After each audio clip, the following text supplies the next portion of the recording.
I'm here today at Soulshine and had a little bit of time this morning, so I thought I would record a video for you.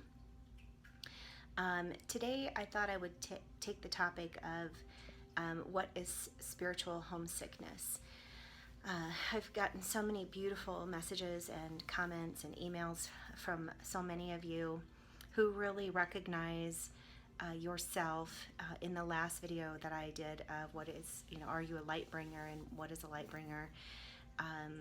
And so you will most likely really feel a resonance with this topic as well, because spiritual homesickness is extremely common among people who are sensitive, who are bringing in the light of higher dimensional experiences. And so it's kind of important, one, just to be able to acknowledge that it exists, because it kind of puts a name on something that you may not have been able to identify or understand why you've been feeling what you've been feeling. But it is a really prominent, like I said before, almost an epidemic for light bringers to feel spiritual homesickness.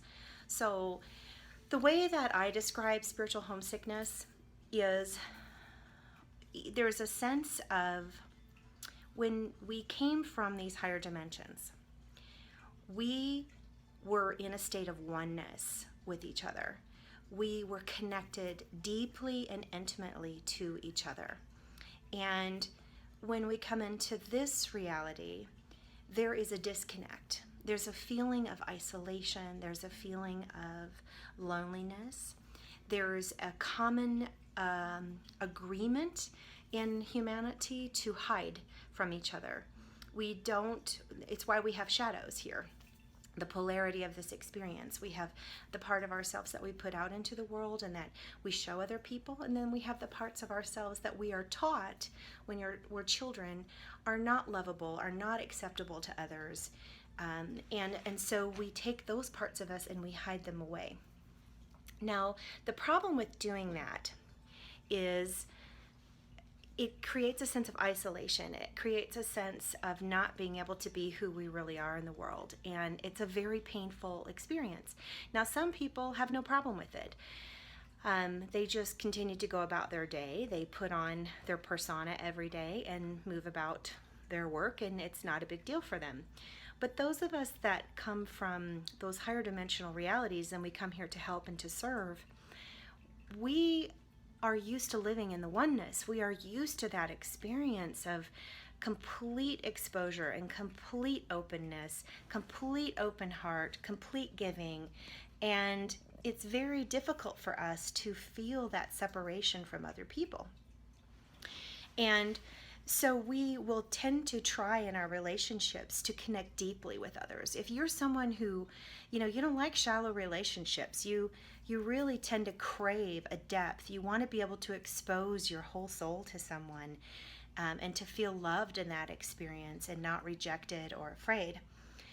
That's a common desire of a light bringer. They want to share their full self. They want to be known and being loved in that being known. And so when we are having to put on false persona or telling ourselves that we have to, because our true selves are not going to be received well in this experience or in this relationship, what it does is it creates a pain inside of us. And that pain will rise to the surface really strongly in those moments where we feel isolated, where we are feeling disconnected from others, where we're feeling like we're not able to really share our full self. And that can be really often because of the way the world is set up, and the unspoken agreements between people in relationships, that we're not supposed to be silly and we're not supposed to be big and bold and beautiful and, all of these situations. And so anytime you find yourself feeling, it literally feels like when I was a child, I remember what it felt like to be homesick. It feels like a sense of homesick, like I need to get out of here. Wherever you are in that moment, I need to get out of here. I don't feel safe. I feel like I don't want to be here anymore. Now that can go from a personal experience with other people to a literal general experience of life. And this is where homesickness can really be almost destructive for us, because we come into a sense of not wanting to actually even be on the planet anymore. So when we feel isolated chronically, or we feel like we can't fully be ourselves chronically, we get into a state of mind becoming focused on getting off of the planet, suicidal thoughts, or, and even though so many light bringers, would not take their own lives, the desire to not be here anymore can still be very prevalent in them. The desire to get out of here because they're exhausted. They don't want to play the games anymore. They don't want to have to hide anymore. They don't want to feel the sense of rejection that they've been feeling anymore. These are really strong influences on our psyche. These emotions can be, they can be hindering to us expressing our purpose and our passion here on the earth. And so it's really important, number one, to recognize that spiritual homesickness is something all of us experience, especially those who are light bringers. But every single person has it in their life. Every single person touches moments of it. Light bringers will tend to feel it more often because they crave the oneness. They crave the connection. They crave the intimacy. They crave the full revelation of self. They yearn for the light, because that is the light. Everything is exposed in the light. Everything is seen and loved and appreciated in the light. And so they yearn for that familiarity. So to recognize that it's normal to feel that, just to give yourself a sense of, okay, there's not something wrong with me. I'm not different than everybody else in this way. I'm just more drawn to the light. I'm more drawn to going home where I remember what it was like. Because this is such a contrast experience to that. To just recognize that it exists and that it's okay that it exists, that you're not doing something wrong to cause it, okay? That it's a natural part of living in a polarity world, the dark, the light. This place of existence has the polarity as part of the experience. We all have to embrace polarity. So when I go through it, I hate going through it. I hate, there's always moments of it every day, little flickers of it, little moments of it.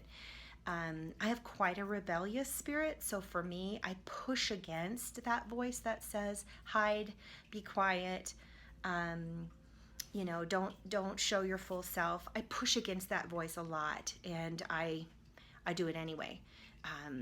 Basically, I get into the mindset, if you don't like it, go on your merry way. There's somebody else that will like it, somebody else that I will be able to connect with.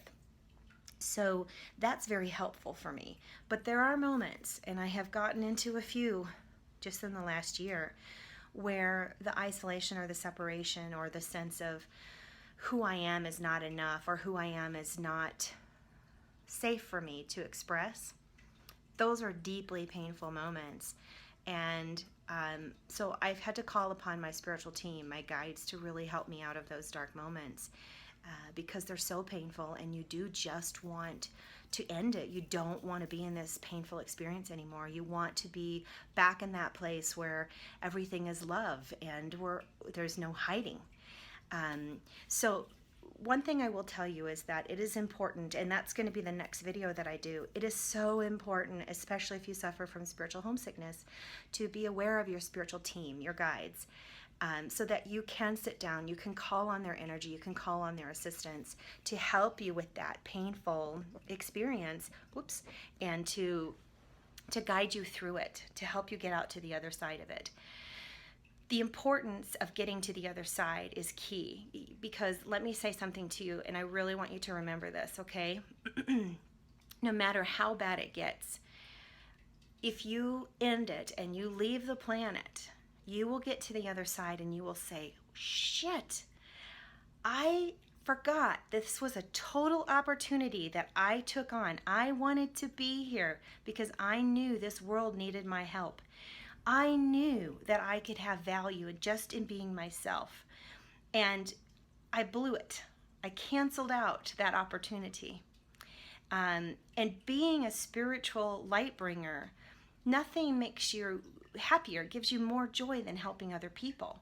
And so if you end it and you leave the earth, you have kind of like canceled out your ability to do the thing that gives you the greatest joy.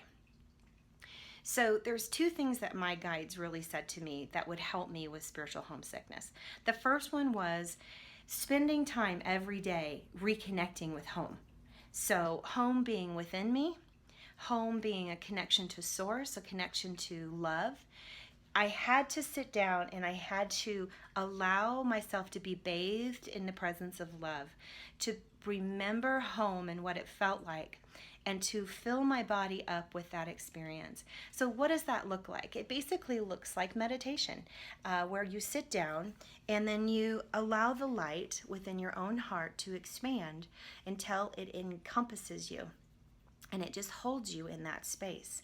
And then listen to that light, listen to that love, listen to why I am here, and ask that question. That's the one question, that you need to ask the light. When you're being bathed in it, when you're feeling its presence all around you, it is a living presence. Some people call it God, love, light, whatever. It is a living presence. Allow yourself to feel it in enveloping you and holding you. And then ask it to remind you why you're here. Why am I here? Why did I come? And just sit and listen and feel. And as you patiently wait, the information will come. It might take you 20 minutes. It might take you 2 minutes. But just listen and receive. Let it be like a reminder of why you came here. And remember that your experience here on this earth, as challenging as it is, you always knew it would be temporary. It's not a long-term thing. It's not a forever thing. Life really is short. When you get to the end of it and you look back, you say, oh my God, that went so fast. When you're in the midst of the pain, it doesn't feel so much that way.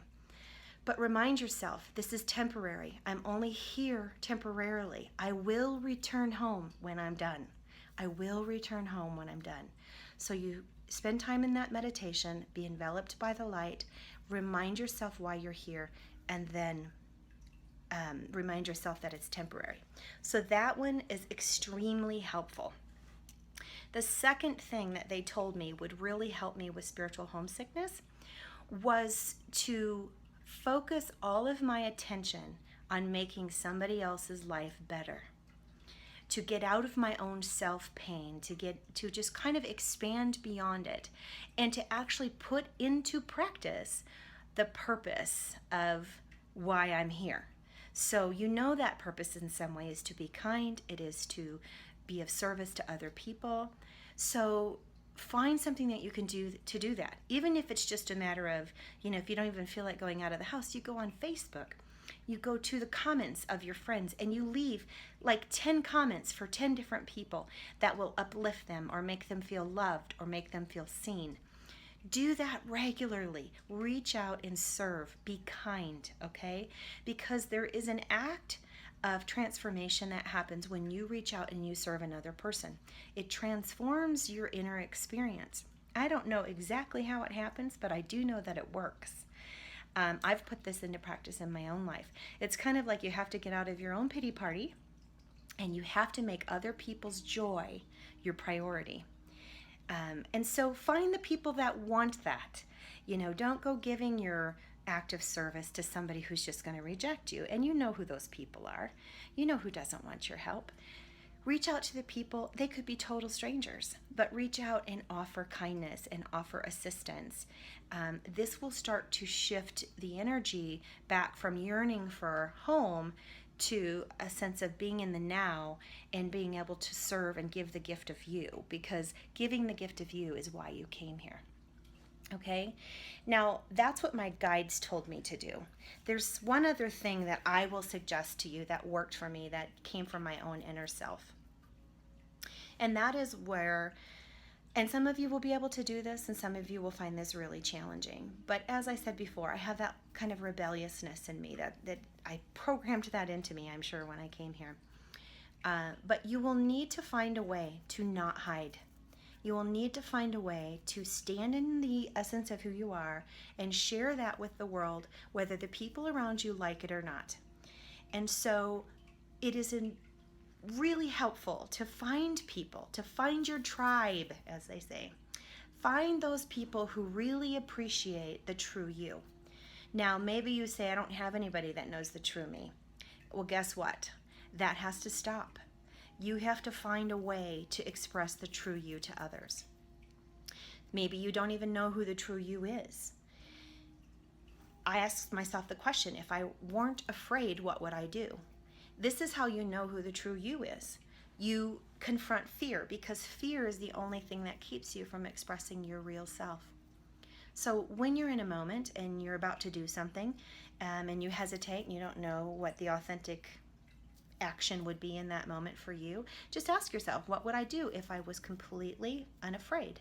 If I could just be myself, if I could just freely flow who I am, not be afraid in this moment, what would I do? What would I say? How would I act? Those are key things, because we hide by keeping our words from expressing. We hide by not taking the actions we would like to take. And then always, kind of compare that, what would I do without fear, and then add kindness to it. So even if your truth maybe is fierce, or what you would say in this moment is what some would call fierce, you can be fierce with kindness. You can fiercely speak your truth with kindness. And what that means is you're not putting any other person down. You're not name calling or anything like that, but you're expressing your truth. And you can do that without diminishing another person. And that's key. Because if you diminish another person, you're actually going to end up making your homesickness worse, because you're going to cause separation. So in moments where you feel like you're hiding, those are the moments where you're going to really push yourself to not hide anymore. And the less you hide, the less homesickness you will feel. The spiritual homesickness is caused from a sense of separation from others, separation from source. The truth is, you're never separate from source. It's always within you. It's always flowing through you. But if you block it or hide it, you will not feel it as strongly as you could be and want to be feeling it. The more you flow who you are into the world, the more you shine your ass off without worrying about what anybody else thinks, that will give you the sense of peace and joy and a desire to be here. It will actually make it fun to be here again. So I challenge you, practice these things. Practice meditation, bathing yourself in love, reminding yourself why you're here, getting connected to source energy, listening to your spiritual team. Practice not hiding. Practice allowing yourself to express who you really are, taking the actions that you want to take, living the life that you want to live, finding the courage to do that. That's your path. That's your path. And then give yourself in acts of kindness and service to other people, and make it about their joy, and letting go of that self-focus all the time. So I hope that helps a little bit. Please leave me some comments or email me if you have any other questions. But know that you have my full compassion and sympathy if you're struggling with spiritual homesickness right now. I totally understand. It's a very difficult place to be, but it can pass. And if you do the work, it will pass. Much love to you. Have a gorgeous day.